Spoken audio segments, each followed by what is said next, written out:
Martins, sou presidente da Comissão de Saúde da Assembleia Legislativa, sou deputado estadual, e é com alegria que nós participamos deste debate, que é um assunto de interesse público. Se refere aos planos de saúde, à saúde complementar, quero complementar aqui, e já convidar para a mesa, para que a gente possa fazer a abertura, a Maria Inês Dolce, coordenadora do Instituto Proteste.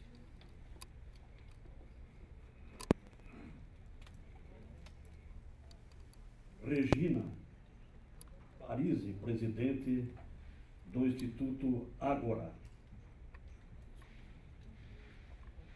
O Maurício Maldonado está sendo representado aqui do Instituto Legislativo Paulista, ILP, Patrícia Rossetti. Gentileza.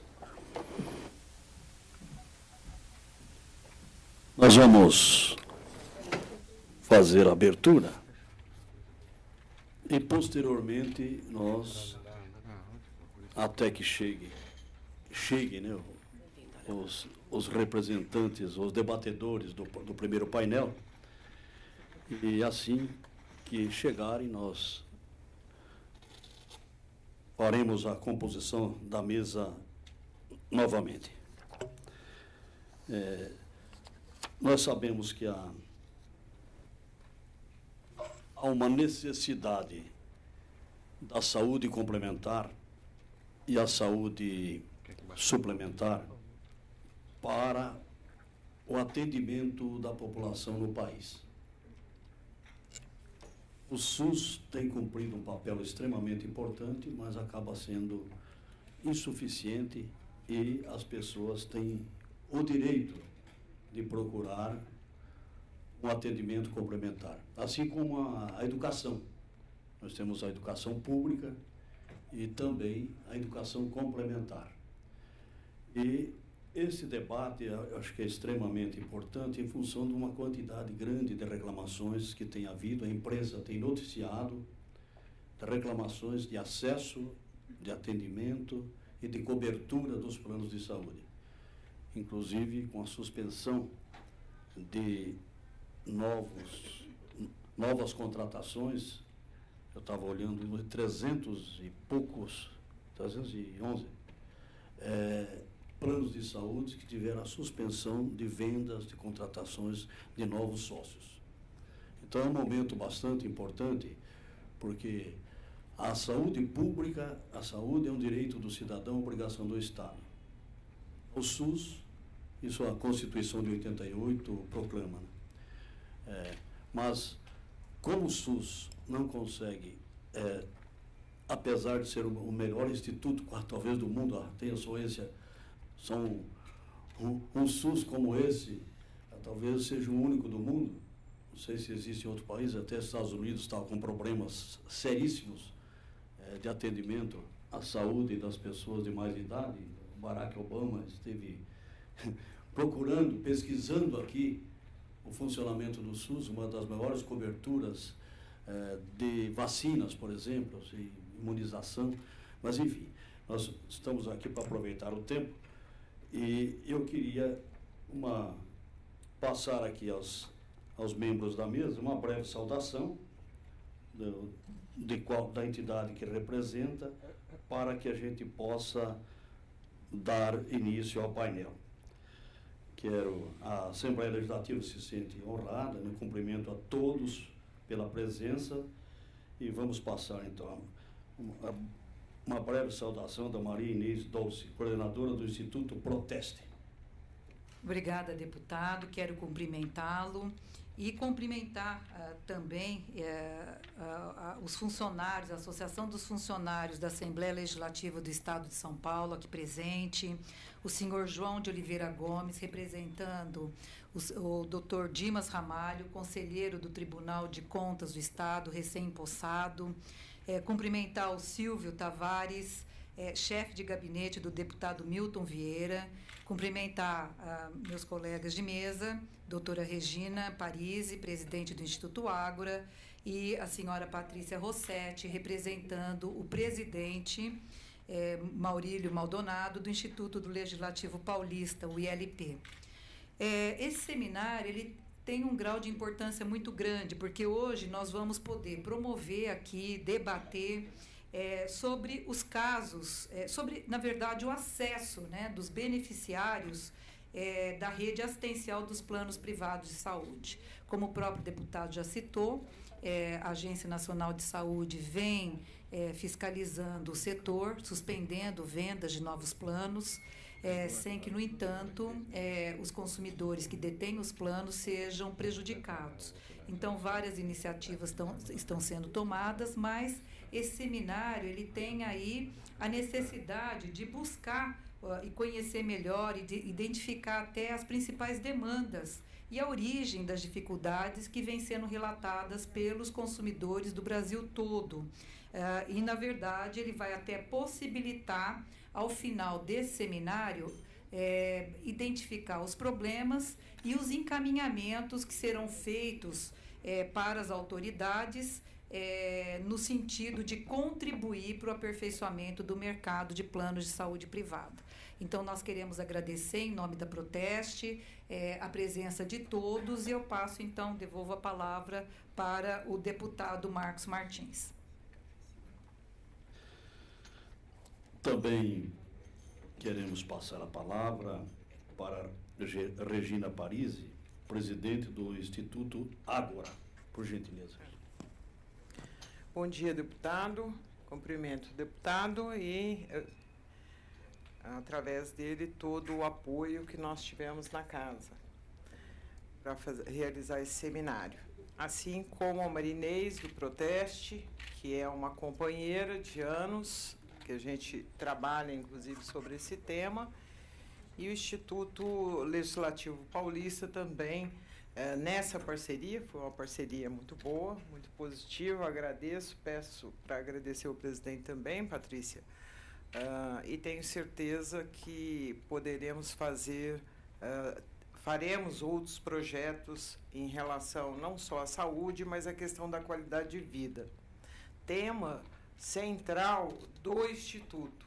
O nosso Instituto é uma instituição sem finalidade lucrativa, vários membros fundadores são professores universitários, uma grande parte da USP, na Faculdade de Saúde Pública, onde eu milito, trabalho também, e trabalhamos com alguns temas fundamentais, como a questão da saúde pública e saúde privada, bioética, sustentabilidade, porque temos um grupo também que trabalha essa questão da sustentabilidade, entre outros temas.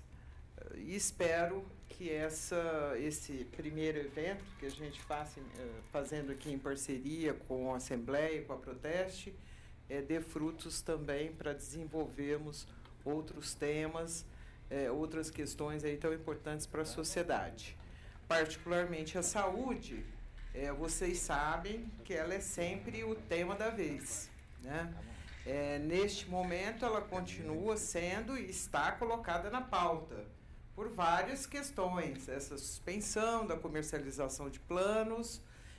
Hoje nós temos um fato inédito que devemos aproveitar aqui o debate, que é a venda agora de operadoras para mercado internacional, que sem dúvida a população brasileira precisa discutir isso com bastante cuidado, né? Haja vista as experiências, inclusive, nesse mercado internacional, particularmente em países, e a gente sempre debate, porque ele foi o modelo, que é os Estados Unidos, e está sendo o modelo da crise também para nós nesse momento, né? Penso que, para a agência também, esse debate é um debate bastante importante.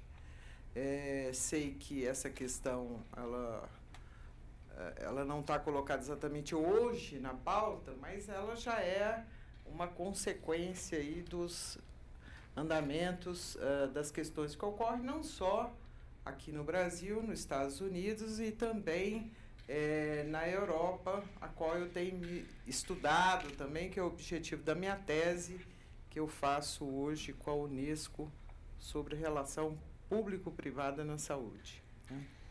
Bom, gostaria de agradecer espero que a gente faça um debate bastante produtivo.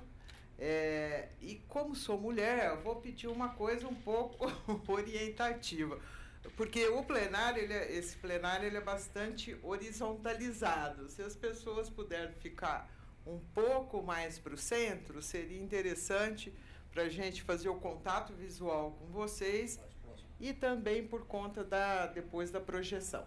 Eu retorno a palavra ao presidente, cumprimento, antes de passar, cumprimento meu colega, amigo, Emil Razuc, que é presidente do Conselho Regional de Odontologia. Bom dia, Razuc. Minha cara Regina, por falar em sustentabilidade, só a título de informação e pela oportunidade, eu sou autor da lei que proíbe o uso do amianto no estado de São Paulo, que é um produto cancerígeno que mata milhares de pessoas no mundo. 106 mil pessoas por ano no mundo, de acordo com a Organização Mundial de Saúde. Estamos já aos 16 anos nessa peleja aí. Parabéns, Quero passar aqui agora para fazer uma saudação a Patrícia Rossetti e cumprimentar o Instituto aí também pela participação, pela iniciativa, e aquilo que a gente puder fazer juntos será um prazer imenso. Já fizemos, né, algumas coisas, vamos fazer mais. Em primeiro lugar, agradeço a todos a presença, cumprimento ao deputado Marcos Martins, muito obrigada pelas palavras, a doutora Maria Inês Dolce, coordenadora institucional da Proteste, a doutora Regina Parisi, presidente do Instituto agora, e dizer que para mim foi, ao mesmo tempo que foi um acaso, é uma honra poder fazer parte desta mesa com pessoas tão ilustres. Conversando com a doutora Regina, antes um pouco do início dos trabalhos, fiquei sabendo um pouco da trajetória dela, da doutora Inês, em luta há décadas, ainda como mulher, né? A dificuldade toda. Eu fui a primeira presidente de Conselho de Medicina do Brasil, mulher. Né? Então, são pessoas que há décadas vêm trabalhando e discutindo sobre o assunto e trazendo uma grande contribuição para a sociedade brasileira. Quanto ao Instituto, é uma honra poder aqui estar representando o Instituto Legislativo Paulista, que está de portas abertas, deputado, para o que o senhor precisar. Estamos desenvolvendo vários cursos. É a escola do Legislativo. Toda a nossa atribuição e execução de cursos é gratuito para o cidadão, voltado para o cidadão, né, em prol de uma conscientização política, de uma melhoria e qualidade na educação, mas não só para os funcionários da LESP, e sim para o cidadão em geral. Para dizer para o senhor, deputado, nós hoje agora conseguimos fechar 2 pós-graduação, uma com a Unicamp sobre orçamento público e economia, fechamos uma com a Fundação Arcadas, vinculada à USP, sobre assessoria parlamentar, e estamos com vários cursos disponíveis no nosso site. Por favor, se utilizem e venham nos dar alegria de participar. Então, muito obrigada por tudo. Agradeço a todos a presença. Obrigada. Bom, não sei se já chegaram os próximos debatedores aí.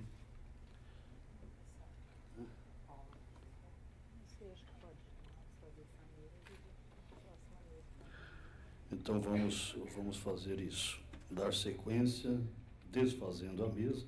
Olha, a Bom dia a todos, meu nome é Gisele Rodrigues, eu sou técnica da Proteste. E eu vou trazer alguns dados para o nosso debate, para que a gente possa fazer propostas e discutir soluções para os problemas que ocorrem atualmente no sistema de saúde suplementar.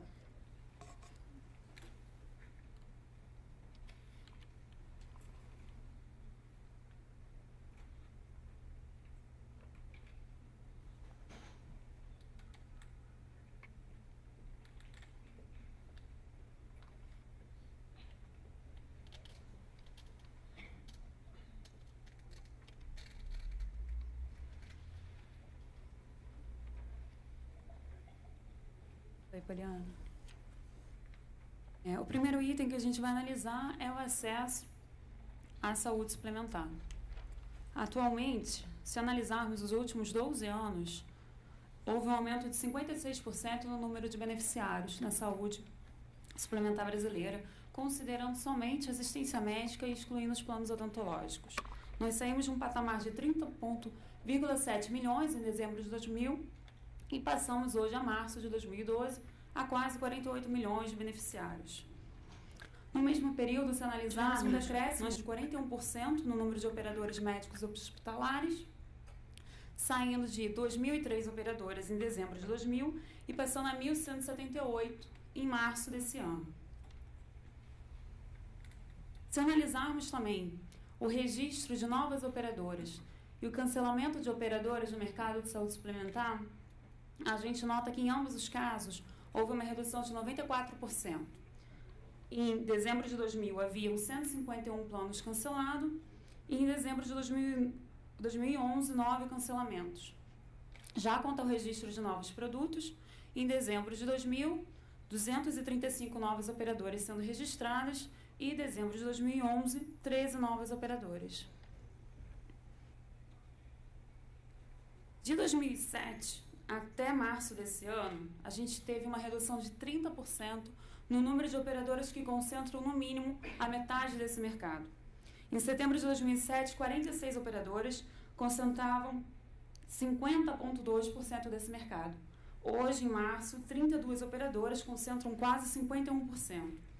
Embora o número de operadoras tenha sofrido esse decréscimo de 30%, o percentual acumulado de operadoras se manteve estável, ou seja, em torno de 3% das operadoras existentes concentram hoje 51% do total de beneficiários existentes.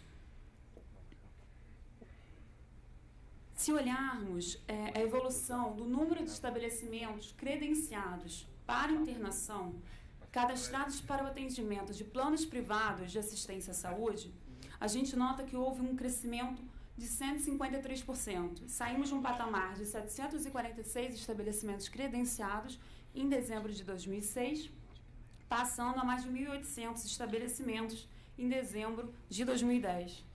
No entanto, se olharmos o número de leitos disponíveis para planos privados, a gente nota que houve uma redução de 4%, considerando o mesmo período em que houve o aumento de estabelecimentos credenciados. Saímos de um patamar de 310 mil leitos, 468 em 2006, para 2010, 298 mil.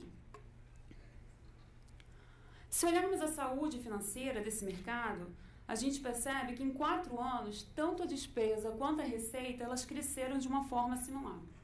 A despesa cresceu 65% e a receita 62%. Quanto à sinistralidade, ou seja, quanto do dinheiro que se ganha se gasta para pagar, custear essa operação, ela vem se mantendo estável ao longo dos últimos 4 anos, em torno dos 80%. O segundo ponto que a gente quer tocar é referente à qualidade. No entanto, mensurar a qualidade na saúde é um tema um pouco complexo e subjetivo, porque vai depender exclusivamente do ponto de vista do avaliador. A gente pode ser o consumidor, que está em busca de um plano que tenha uma qualidade, e para ele a qualidade significa o tempo de espera para ele ser atendido, a localização de onde estão esses credenciados, a competência desses médicos que estão atendendo e até mesmo o valor que ele tem pagado por esse plano. Já para o órgão regulador, a qualidade ela pode ser a quantidade de procedimentos efetuados, pode ser a saúde financeira, pode ser a quantidade de reclamação recebida, tudo vai depender do ponto de vista. Já para a operadora, pode ser o market share, o lucro e até mesmo a quantidade de planos vendidos. Hoje, a gente 4 mil em dezembro de 2011. E se a gente considerar o mesmo período de 12 anos, a gente nota que o número de beneficiários cresceu 56%. Ou seja, as reclamações não estão aumentando porque o número de beneficiários está aumentando. As reclamações estão aumentando porque os consumidores estão mais cientes dos seus direitos, estão indo atrás desses direitos. De medicina disponibilizou um canal de 0800 para orientar esses beneficiários de plano de saúde com as suas principais dúvidas. Em 40 dias, a gente registrou 309.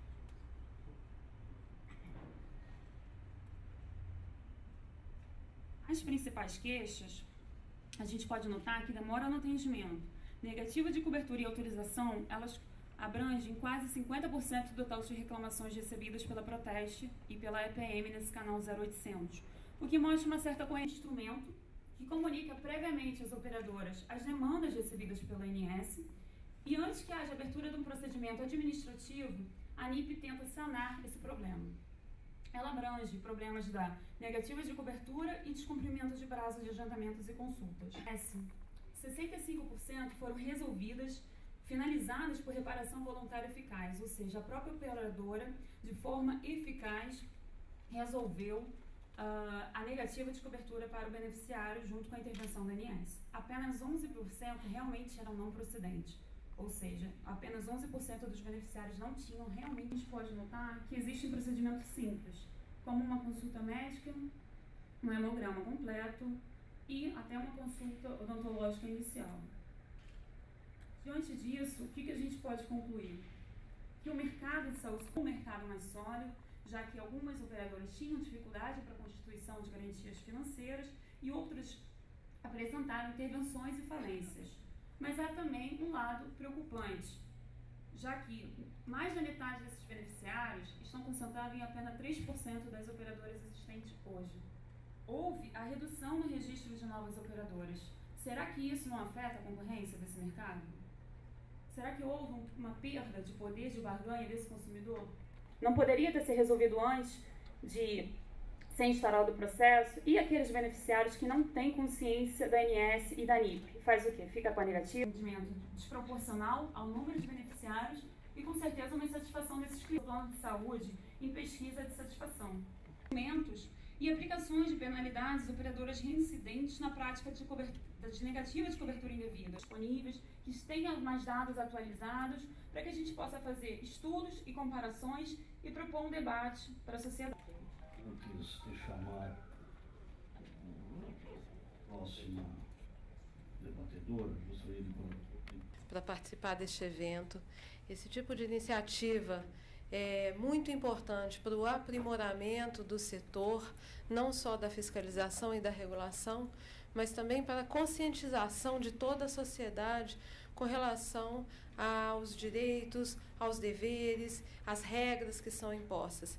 Então, é com grande satisfação que eu estou aqui representando a Agência Nacional de Saúde Suplementar e que a gente possa participar deste trabalho, desta aproximação, desta parceria que é tão importante para toda a sociedade.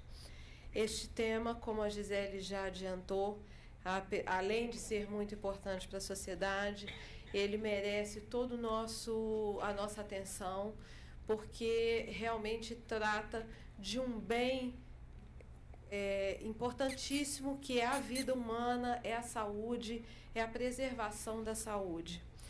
E eu vou me permitir fugir um pouco do que me foi proposto, apenas para deixar claro que é importante a gente mudar um pouco esse foco, mudar a visão do cuidado da saúde.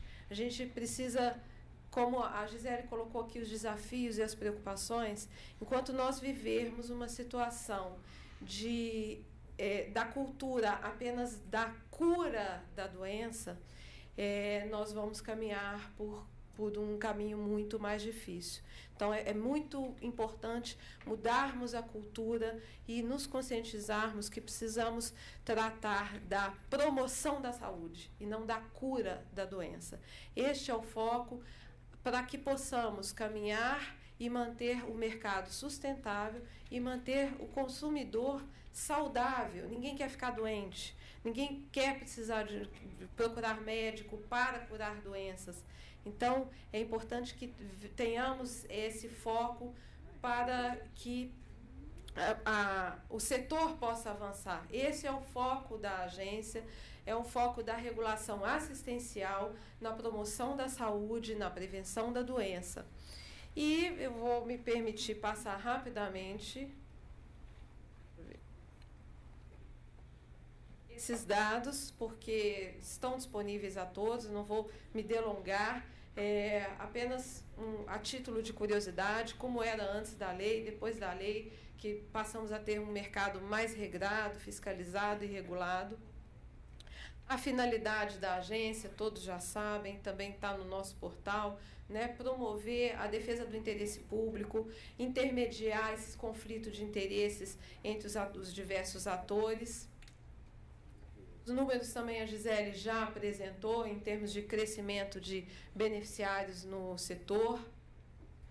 Aqui uma divisão desses beneficiários em planos individuais, coletivos por adesão, coletivos empresariais. Nós trouxemos apenas os maiores estados com maior número de beneficiários. E vamos entrar ao que realmente é o nosso foco. É a dispersão de rede e acesso à qualidade. No fim do ano passado, a agência apresentou para toda a sociedade a agenda regulatória, com 9 eixos que entendeu-se serem de extrema importância para a saúde suplementar e para toda a sociedade. Dentre esses 9 eixos, nós temos a garantia do acesso e qualidade assistencial, e neste eixo um subtema foi estabelecido para estudos da ANS, que foi a discussão de criar critérios para a suficiência de rede. Definição do problema. Realmente existe um problema. Ausência de parâmetros e critérios de suficiência de rede que permitam avaliar esta suficiência. Então, sem critérios objetivos, não é possível a agência atestar se determinada rede é suficiente ou não. A ausência também de um padrão de configuração de rede que seja considerado adequado para garantir toda a cobertura obrigatória da lei e do rol. Estruturação das redes assistenciais.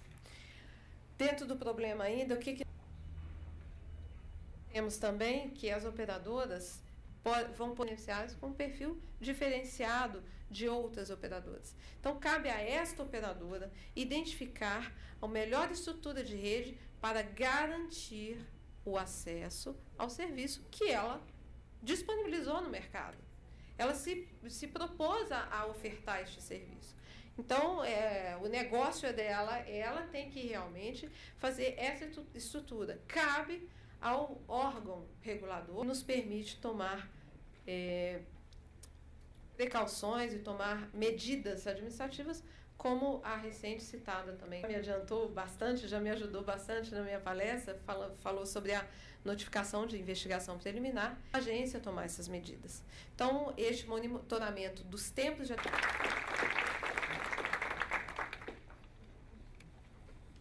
Antes de convidar o próximo sequência, agora convidamos os representantes do CAD, do Conselho Administrativo de Defesa Econômica, o Keynes Menezes Machado, por gentileza. 15 minutinhos.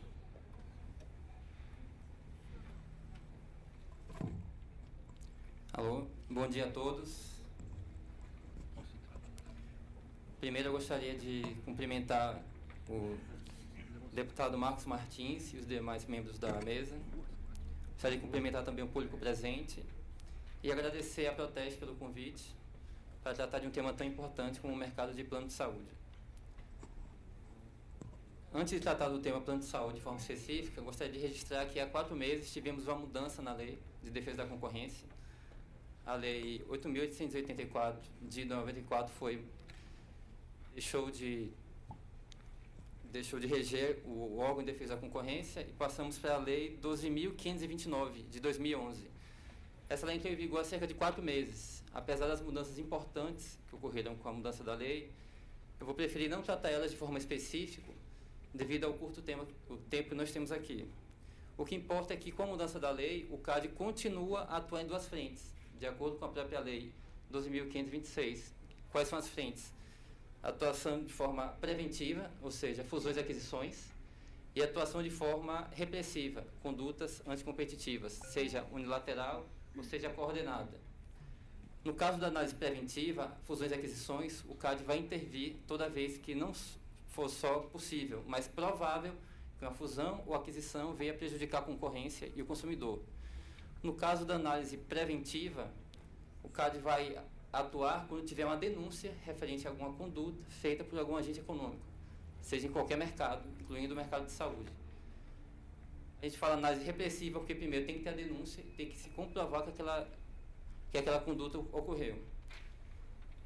Entrando diretamente para o mercado de plano de saúde, quais são as preocupações do CAD em relação a esse mercado? Primeiro eu vou falar sobre os atos de concentração, ou seja, fusões e aquisições. E algumas matérias saíram recentemente e é um assunto que está tomando a mídia de ontem para cá, já foi citado aqui na mesa, em relação à aquisição, em relação ao mercado de plano de saúde. Primeiro, o que as empresas alegam? Já foi apresentado aqui que o mercado de plano de saúde tem mais de 1.000 operadoras no Brasil. E elas alegam que o mercado é pulverizado por causa disso, e que mesmo sendo pulverizado, ele é pulverizado e tem concorrência, tem competitividade. Contudo, o mercado de plano de saúde, a gente não analisa em nível nacional. A análise é local. Por quê? Um exemplo, um consumidor de Campinas não está preocupado se tem 1.000 operadoras de plano de saúde no país. Ele está preocupado quantas operadoras de planos de saúde atuam naquele município e quantas têm rede credenciada. Não adianta ter 1.000 operadoras, 1.100 operadoras de plano de saúde, se naquele município tem 3, 4 operadoras. Vamos analisar caso a caso, determinado município, e se tiver uma elevada concentração naquele município, é feita intervenção. Outro argumento que as operadoras alegam para promover fusões e aquisições são a elevação das margens de solvência da ANS. Colocam sempre a culpa na ANS. Não, porque nós precisamos de escala para poder sobreviver nesse mercado. Com as maiores restrições, o aumento do nível de qualidade da ANS, nós temos que promover fusões e aquisições. Contudo, isso não é argumento para a formação de monopólios ou oligopólios. Nós entendemos que é necessária escala, só que essa escala, primeiro, não precisa ser atingida só no município. Uma operadora tem 30% dos beneficiários de um município, ele pode ganhar escala atendendo outros municípios, adentrando em novos mercados. Nós sabemos que as medidas impostas pela ANS são fundamentais para garantir a qualidade e a segurança desse mercado, e por isso não é argumento para a formação de monopólios. A outra preocupação é em relação à verticalização que tem ocorrido no mercado. O CAD não é contra a verticalização de planos de saúde de hospitais e clínicas. Um plano de saúde pode adquirir um hospital, ou um hospital pode adquirir um plano de saúde. O problema é quando essa aquisição propicia o fechamento de mercado. O que é esse fechamento de mercado?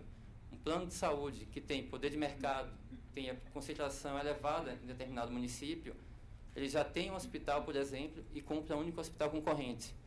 É provável o quê? É provável que esse plano de saúde proíba os seus hospitais de atender planos de saúde de concorrentes. Isso provoca o fechamento de mercado, a saída dos planos de saúde concorrentes daquele mercado e diminui as opções para o consumidor. Isso é a conduta ilegal. A mesma coisa o inverso. Um único hospital, por exemplo, de um município, ele adquire um plano de saúde com elevada participação. O que é que pode acontecer, e muitas vezes acontece? Ele simplesmente descredencia todos os planos de saúde concorrentes e passa a atender só aquele plano de saúde que ele adquiriu. Ou não precisa descredenciar, ele simplesmente pode fazer condutas que acabem retirando os planos de saúde concorrentes daquele mercado, por exemplo, levando o preço do procedimento para plano de saúde concorrente, recusando a contratação, fechamento de mercado. Essas preocupações ocorrem mais em pequenos municípios. Por quê? Porque geralmente a gente tem poucas operadoras de plano de saúde, poucos hospitais, poucas clínicas. Aí qualquer concentração que tenha naqueles municípios acaba gerando alguma preocupação. Nas capitais, geralmente, o mercado é mais desconcentrado. Contudo, nos últimos anos, a gente tem visto um aumento da concentração no mercado de plano de saúde nas capitais. A doutora Gisele Rodrigues apresentou aqui os dados. Apesar de a gente ver mais de 1.000 operadoras no país, salvo engano, são um percentual muito pequeno de operadoras, tem mais da metade dos beneficiários. Esse é o dado que importa. E para a gente o dado que importa é poucas operadoras em cada município possuem a grande quantidade de beneficiários. Ou seja, qualquer concentração em que as grandes operadoras em determinados municípios pode trazer problemas. Em relação a condutas que eu falo são condutas unilaterais ou condutas coordenadas. As condutas coordenadas que nós conhecemos aqui são os cartéis. E as unilaterais quais são? Recusa de contratar, fechamento de mercado, venda casada. Todas essas condutas são passíveis de denúncia. Só que qual é a preocupação fundamental aqui? Nós temos, felizmente, um órgão regulador que é muito eficiente no mercado, que é a ANS, que atua com o plano de saúde. Só que nesse mercado de saúde nós temos vários agentes. Temos plano de saúde, hospitais, clínicas, laboratórios, médicos. Todos esses atores, não dá para analisar eles de forma segmentada. Porque nós temos o plano de saúde que precisa de uma rede credenciada. Nós temos um hospital que dificilmente atende paciente só particular, ele atende principalmente o plano de saúde. Nós temos os médicos. Todos eles a gente tem que analisar de forma conjunta. E quais são as 3 principais, eu diria, práticas que o CAD tem se preocupado mais? Primeiro, práticas de unimilitância. O que é uma prática de unimilitância? É quando, por exemplo, uma cooperativa de médicos, ela proíbe seus médicos de atenderem outros planos de saúde. Isso é uma conduta preocupante, quando essa cooperativa tem a maioria dos médicos do município. Se um plano de saúde que tem uma rede credenciada não consegue credenciar os médicos, simplesmente ele não tem aquele insumo para atender o beneficiário dele. O CAD já condenou mais de 64 casos, mais de 60 casos em relação à unimilitância, mas mesmo assim essa prática continua e é objeto de preocupação. O segundo caso é fechamento de mercado, como eu já falei aqui, que é quando o plano de saúde ou um hospital simplesmente fecha aquele mercado, porque ele tem poder de mercado, para ou o hospital ou o plano de saúde ou rede credenciada. Vou dar aqui um exemplo real de uma conduta que está lá no CAD sendo investigada. Um plano de saúde tem cerca de 80% de mercado em município, ele simplesmente teve um crescimento de um plano de saúde rival, e ele mandou uma carta para os prestadores de serviços e para os hospitais para descredenciar esse plano de saúde. O hospital e as clínicas podem falar sim ou não. O problema é o seguinte: o plano de saúde fala, se você não descredenciar, eu vou descredenciar. Como eu tenho 80% dos beneficiários, se eu te descredenciar, você praticamente não vai ter mais acesso a beneficiários. Aí o que acontece? O hospital, os laboratórios, as clínicas acabam descredenciando. Isso é uma conduta ilegal, ela foi denunciada ao CAD e o CAD está analisando. A gente tem que ter provas robustas, porque toda conduta ela acaba indo para o judiciário, apesar de toda conduta que é condenada. Apesar do CAD ser a última instância na esfera administrativa, todo caso ele pode ir para o judiciário, porque a última esfera é sempre o judiciário. E chegar lá, ela tem que estar bem fundamentada e com provas robustas, senão o CAD vai perder. E a terceira prática é a agência de saúde, né? Esse algo a mais, basicamente o quê? Qualidade do serviço, agilidade, atendimento, pronto atendimento. Então a necessidade de ser atendido rapidamente, bem atendido, com qualidade, a solução do seu problema, é isso que motiva o consumidor a buscar um plano de saúde. Aliás, segundo pesquisas que foram divulgadas até pouco tempo atrás, o plano de saúde, me corrijam se eu estiver errado, é um dos itens de consumo mais importantes, sobretudo para a chamada nova classe média. Pede apenas, se não me engano, para o imóvel, para a casa própria. Mais importante que o automóvel. Então, é com base nessa expectativa do cidadão, do consumidor, que nós precisamos refletir como está a saúde suplementar hoje. Essa expectativa está sendo atendida? Ele consegue receber esse atendimento rapidamente, com agilidade, com a qualidade que ele espera? Vamos deixar uma coisa muito clara. O setor de saúde suplementar, os planos de saúde, já foram no PROCON, e no PROCON São Paulo, nos PROCONs de todo o país, já ocuparam as empresas já ocuparam as primeiras posições antes da regulamentação, antes da Lei 9656, antes da regulação desse mercado. A situação era que, nos PROCONs, pelo menos, as reclamações contra os planos de saúde as empresas ocupavam sempre as primeiras posições dos rankings. Isso melhorou, vamos dizer, mas ainda há um longo caminho a ser percorrido. Porque se, como mostram os dados trazidos aqui pela Proteste, que o acesso entende, se o número de consumidores que usam e que conseguem contratar esse serviço ampliou, aumentou significativamente, é fato que as empresas não se estruturaram adequadamente para atender essa nova demanda que chega. E que chega com uma expectativa grande de receber na saúde suplementar, aqui no privado, o que muitas vezes não conseguiram no público. Deixando também aqui claro uma coisa. Há que se fazer o seguinte destaque. Quando se trata de um tratamento de alta complexidade, a rede pública é, sem dúvida alguma, referência. Muitas vezes, com o plano de saúde, o consumidor, acaba indo para a rede pública, porque lá, nesses casos, a rede pública é uma referência. Mas para o cotidiano, para o dia a dia, para a predição, para outras tantas questões, é lógico que é muito mais cômodo você poder usufruir do serviço de saúde suplementar, porque você espera o quê? Agilidade e qualidade. Mas o consumidor ainda não tem conseguido essa agilidade e essa qualidade. Pois é, não é esse o botão, peraí. Isso.